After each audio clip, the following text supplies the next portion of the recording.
2024년 말 연수익 상위 펀드 한 3가지 정도만 꼽아드리면 AB 미국 그로스 증권 투자 신탁이 24.8%의 수익률을 올렸고요. 작년 한 해 동안 피델리티 글로벌 테크놀로지 증권자 투자 신탁이 18.5%, 미래에셋 전략 배분 TDF 2045 혼합자산 투자 신탁이 18.1%로 펀드 분야에서 나란히 세 종목이 상위권에 이름을 올렸고요. ETF 중에서는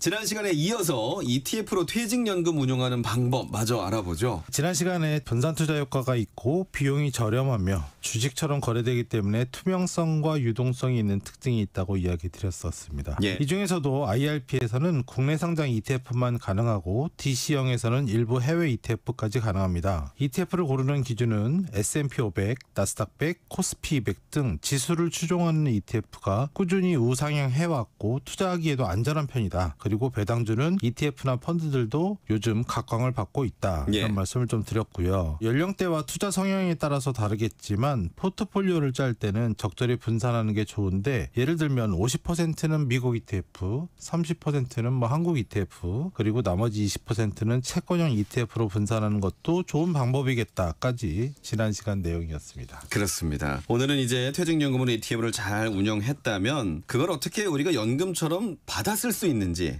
이 출금 전략에 대해서 좀 들어보는 시간 가져볼 텐데요. 우선 퇴직연금은 언제부터 연금으로 받을 수 있는 건가요? 주민등록상 나이죠. 만 55세 이후부터 연금 수령을 신청할 수 있습니다. 네. 물론 일시금으로 찾을 수도 있지만 퇴직소득세를 좀 줄이려면 연금으로 받는 게 훨씬 유리하겠죠. 예를 들어서 퇴직금 원금 1억 원을 연금으로 받으면 세금을 30%에서 40%까지 감면받을 수 있겠지만 일시금으로 받으면 정해진 세금을 다 내야 하고요. 개인이 불입해서 세액공제 받은 돈을 연금으로 받으면 5.5%에서 수령 나이에 따라서 3.3%까지만 세금을 내면 되는데 일시금으로 타게 되면 16.5% 세금을 내야 하기도 하고 게다가 세액공제 받았던 걸 다시 토해내야 되니까요. 가급적 연금으로 꺼내 쓰는 게 재테크에는 좋습니다. 그러면 ETF 상품을 연금으로 쓴다는 거는 조금씩 팔아서 쓰는 건가요? 네. 대표적인 전략이 정률 매도 또는 정액 매도 방식입니다.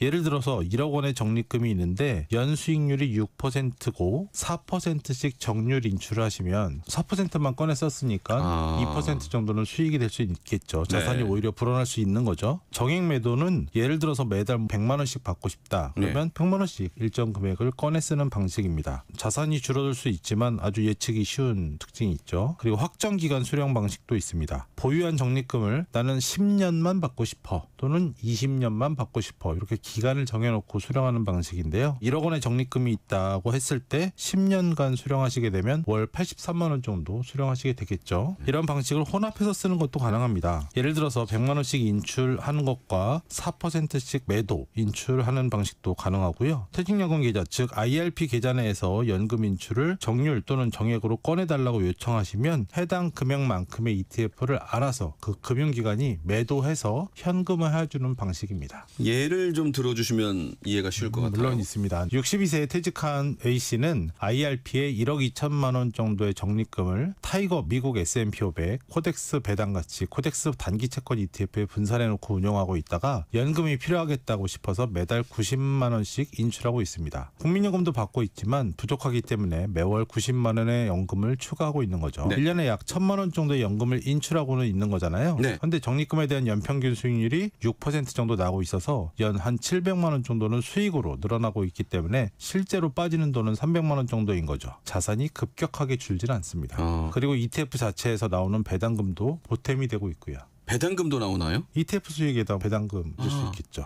그러면 더 좀 든든하겠네요. 가능은 한데 자산 규모가 크거나 배당 수익률이 높은 ETF를 써야 됩니다. 예를 들어서 JPI 같은 월배당 ETF는 배당 수익률이 작년 기준으로 한 6에서 9% 사이니까 1억 원어치를 보유하면 연간 600만 원에서 900만 원까지 정도는 배당을 받을 수 있어요. 자산은 그대로 놔둔 상태에서 배당 수익만 인출하면 되니까 상당히 안정적일 수 있습니다.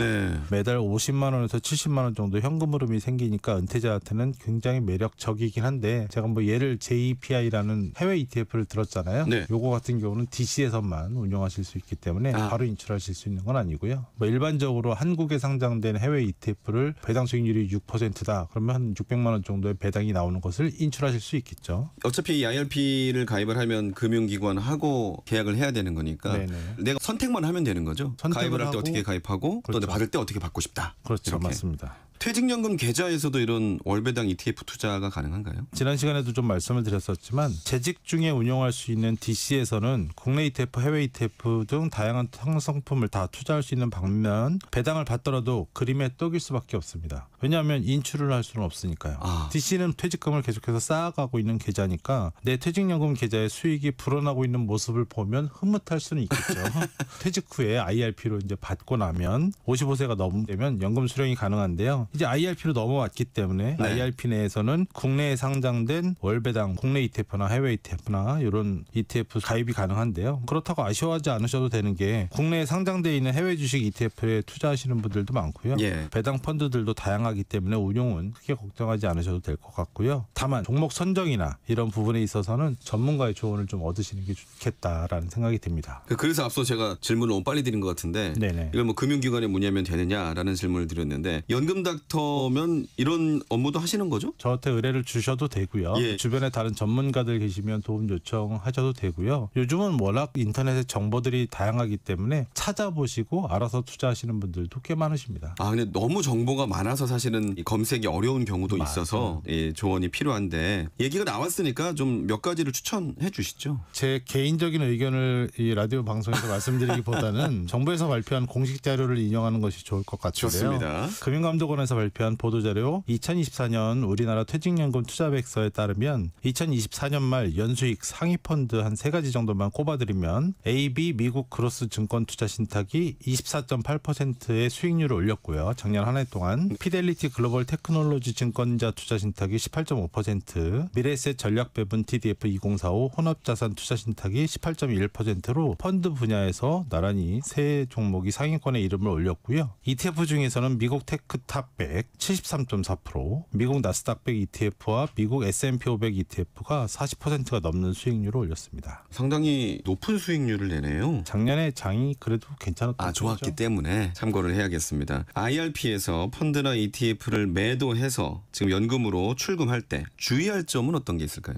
첫 번째로는 시장 상황이 네. 중요하고요. 주가가 급락한 시기에 ETF를 매도하면 손해가 클 수 있죠. 그래서 일부는 채권 ETF나 예금형 자산으로 분산해 두는 게 중요하고요. 네. 두 번째는 세금 문제 고려하셔야 되겠죠. 연금으로 수령할 경우에 연금소득세로 분류돼서 연금소득세가 과세되지만 비연금으로 수령할 때는 기타 소득으로 잡혀서 세금이 커집니다. IRP나 퇴직연금 계좌는 반드시 연금 수령 신청을 해야 되고요. 세 번째 건강보험료 문제인데요. 연금소득이 많아지면 건강보험료에도 영향이 있을 수 있으니까 주택금융자산과 함께 고려를 하셔야 될 것 같습니다. 나의 총 소득이 얼마가 되는지를 따져봐야 된다라는 말씀이군요. 퇴직연금을 잘 굴리는 것도 중요한데 어떻게 출금하는지에 대한 설계가 중요하다는 말씀으로 이해하면 될까요? 단순히 수익만 추구하는 게 아니라 노후 현금 흐름을 설계하는 게 핵심이고요. ETF로 퇴직연금을 굴리고 배당과 정기 매도를 통해서 매달 일정 금액을 확보하면 국민연금과 더불어서 뭐 제2의 연금이 될 수 있는 거겠죠. 자, ETF로 평생연금 받는 법 한번 정리를 좀 해주실까요? ETF 내에서 평생연금 받는 법은 여러 가지가 있을 수 있겠지만 다양한 투자로 수익을 올리는 게 가장 중요하겠죠. 이 펀드를 고르는 방식 또는 ETF를 선정하는 방식이라든지 다양한 것 중에서 내가 선택할 것이 수익이 나야 될 거잖아요. 손실을 입을 수도 있는 거고 수익이 날 수도 있는 거고. 그런데 어떤 특정한 종목을 고른다기보다도 지수에 투자하는 것이 가장 그래도 안정적이지 않을까. 잘 모른다면 전체적인 흐름을 따라가는 것이 하나의 초이스가 될 수 있을 것 같고요. 그런 면에서 S&P 500 그리고